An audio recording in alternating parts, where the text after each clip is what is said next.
stress អាហារទាំងនេះអាចជួយអ្នកឲ្យប្រសើរឡើងវិញបាន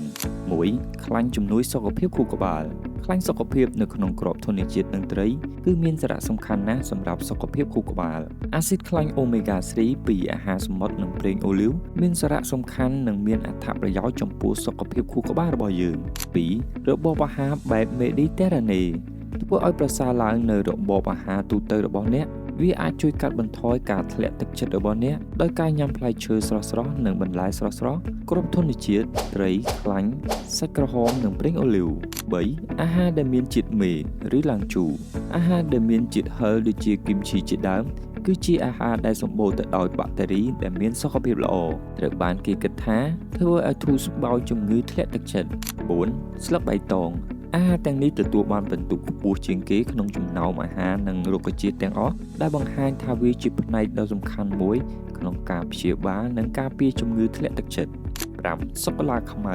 សណ្តែកកាកាវមានផ្ទុកសារធាតុ flavonoid ដែលជាសារធាតុចិញ្ចឹមមានមូលដ្ឋានលើរុក្ខជាតិដែលមានសារធាតុប្រឆាំងអុកស៊ីតកម្មដ៏មានឥទ្ធិពលនិងអាចធ្វើឲ្យអារម្មណ៍ប្រសើរឡើង6ដំឡូងផ្អែមការ៉ុតនិងដំឡូងផ្អែមទាញយកពណ៌ទឹកក្រូចរបស់វាចេញពីសារធាតុ carotenoid ដែលជាអង់ទីអុកស៊ីដង់មួយប្រភេទដែលអាចជួយក្នុងការបំបាត់ការធ្លាក់ទឹកចិត្ត7មន់ទូគី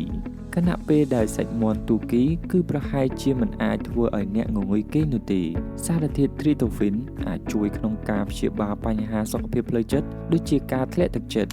8ចេកការសិក្សាមួយចំនួនបានបង្ហាញពីទំនាក់ទំនងរវាងអារម្មណ៍ធ្លាក់ទឹកចិត្តនិងកម្រិតទាបនៃទីរ៉ូស៊ីនដែលជាអាស៊ីតអាមីណូដែលផលិតដូប៉ាមីនដែលហៅថាអរម៉ូនរីករាយ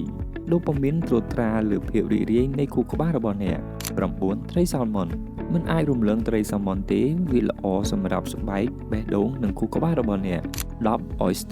Oyster គឺជាប្រភពដ៏ប្រសើរនៃស័ង្កសីដែលជាសារធាតុរ៉ែចាំបាច់សម្រាប់មុខងារប្រព័ន្ធភាពស៊ាំបានត្រឹមត្រូវ